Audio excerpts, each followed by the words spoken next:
Every day I appreciate being here in Sette Cama.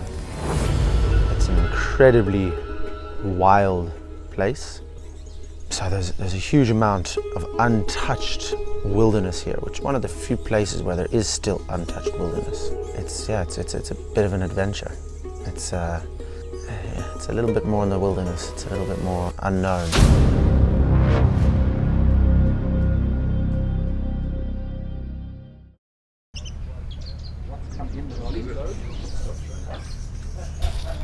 We are situated here at the base of Africa's second largest lagoon. So we sit on a river stretch that drains a lagoon that is 75 by 55 kilometers. So it's a huge body of water that this river next to us drains. This entire lagoon system drains through a mouth, and with Gabon being a relatively monotonous coastline, anything form of structure, i.e. a river mouth, tends to draw predators from far and wide.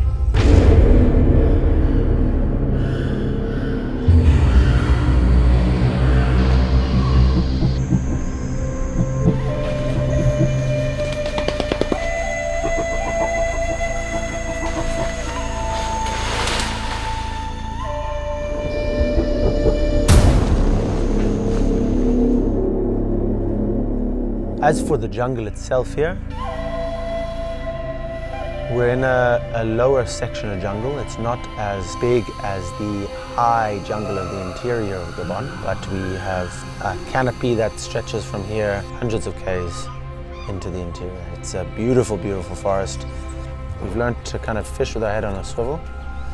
You've got to really be aware of what's around you. You've got to know at all times where the big animals are, if there are big animals around. We've not had any incidences, but that's due to vigilance on our behalf. When you see that big bull elephant walking down the beach towards you, and you've got your 8 anglers are thigh deep in water, it becomes a bit sweaty. You need to get them out of that beach and onto the boat as quickly as possible. Coupled with that is we've got a lot of bull sharks. It's a healthy fishery, and a sign of a healthy fishery is bull sharks. Any sort of shark. So we've got a ton of bull sharks here. Be very conscious of how deep we're walking. Keeping a close eye on the clients, making sure none of them get too deep for the sharks, and also if they get swept out, there's big currents, and if they go out the mouth, big problems.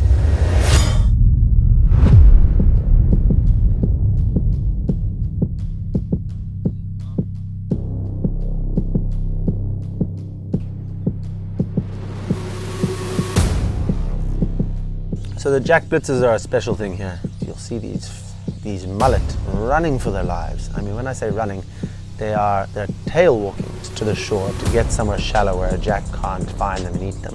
Here we get the longfin jacks and we get the jack crevalles. The jack crevalles are more oceanic and a lot less common than the longfins, but they are very special fish. A lot stronger, I'd say, and they get a lot bigger.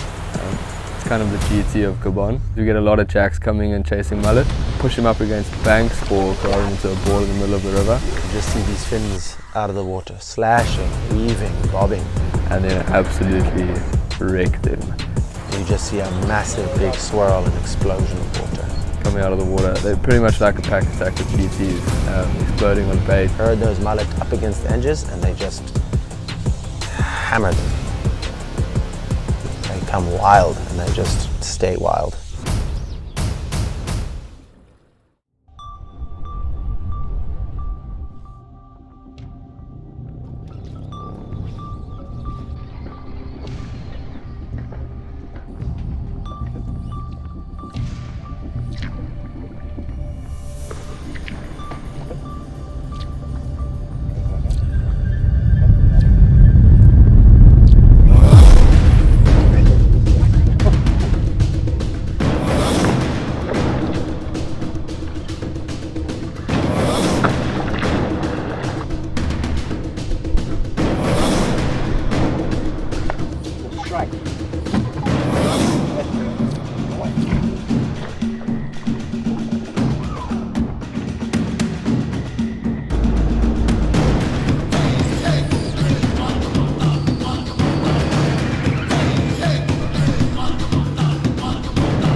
you look at those colors, especially one that's been in the lagoon for a while, they're a jungle camo version of a GT. True, they don't get to 40 kilos, but hey, the 20 kilo one's going to keep you super busy.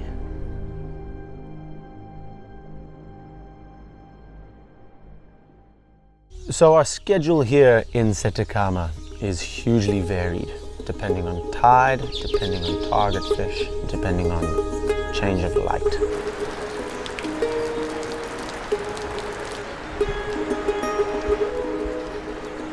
When it rains here, the rain picks up all the tannins from the rotting vegetation in the forest, flushes it into the system, turning the water brown. But that brown water brings in bait fish who come in to feed on the particulate in the water. And when there's bait fish, there's big fish. We will always try and incorporate a change of light into our fishing day, be it morning or evening. It can be one of the most productive times of the day. Second to that, we operate around our tides. So there are certain tides and periods in our tidal swing which fish really well in various areas of the river mouth. The downside to that is we can't give you a structured day that says at 6 o'clock we go fishing and at 4 in the afternoon we are back here. There's constantly changing. Sometimes we're getting up and going fishing at 1 in the morning, 2 in the morning. We don't stick to a set structure, rather we fish what the tides are telling us to fish.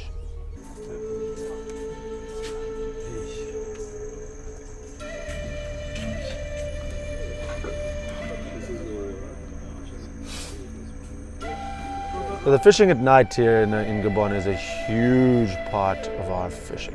It's when we're at our most successful. For a lot of people, this fishing in the dark is a completely new experience, and it puts them off for a day or two. It can take you a while to find your feet. But once you do, I mean, it actually, you think it would take away from the excitement, but it builds excitement. You don't know when you're going to get that hit. Often you'll hear fish smashing around you. If you're casting into a really good location, you know it could be any cast. A fish, and it could be a fish of a lifetime, takes your fly. And the take at night is electric. It's far better than taking the day because it's all reactive. The best tarpon fishing nights we have are when you find that the jacks are herding the mullet into the edge of the bank. And now when I say herding, they are herding them. It's like they run them all the way to the edge and then smash them on the edge. And what ends up happening is the tarpon, when they come in a little bit later, they end up coming in closer because of that. So what we really want to see as you arrive down to the mouth is those jacks pushing bait right up to the edge. That bait stays there, and then when the tarpon come in, they come in well within fly casting range.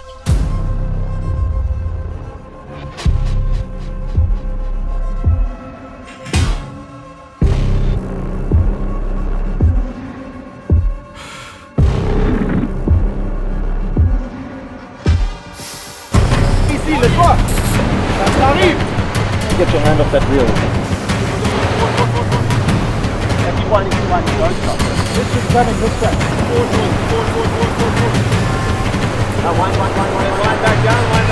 I always say to clients that tarpon is probably the most stressful situation you're ever going to be in. That first jump, you think he's going to throw you. Second jump, you think he's going to throw you. Then he takes a lot of line. You're not seeing the take and preempting the strike. You are feeling, and just the next thing you know, your line disappears at a rate of knots you didn't think was possible. Suddenly you start understanding when a tarpon is around, it's a different feeling, different sound in the water. That thing, when it eats, I've never seen line clear that quickly. It's incredible.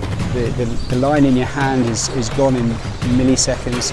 My stripping glove was shred, and then it's just hanging on. The beach, the sea, you could be on the moon.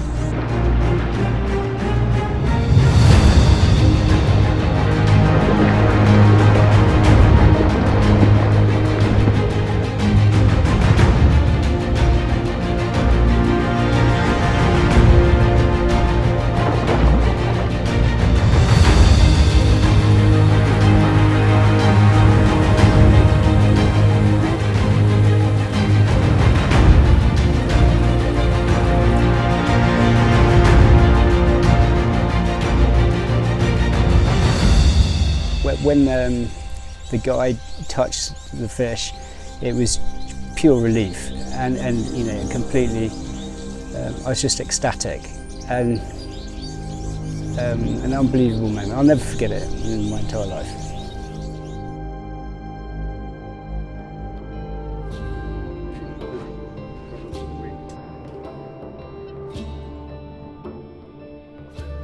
Gabon is an interesting country with regards to conservation.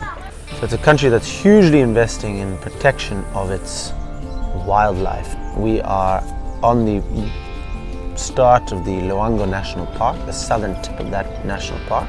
So these fish and these animals are incredibly well protected. Not only do these protections exist in law, but they're also vigorously enforced by law enforcement here and by the national park rangers. If they find people poaching, and they're straight, you know, arrested, straight to jail. They run poaching patrols constantly throughout this park, and it's fantastic to see. It gives you hope for the future of this place.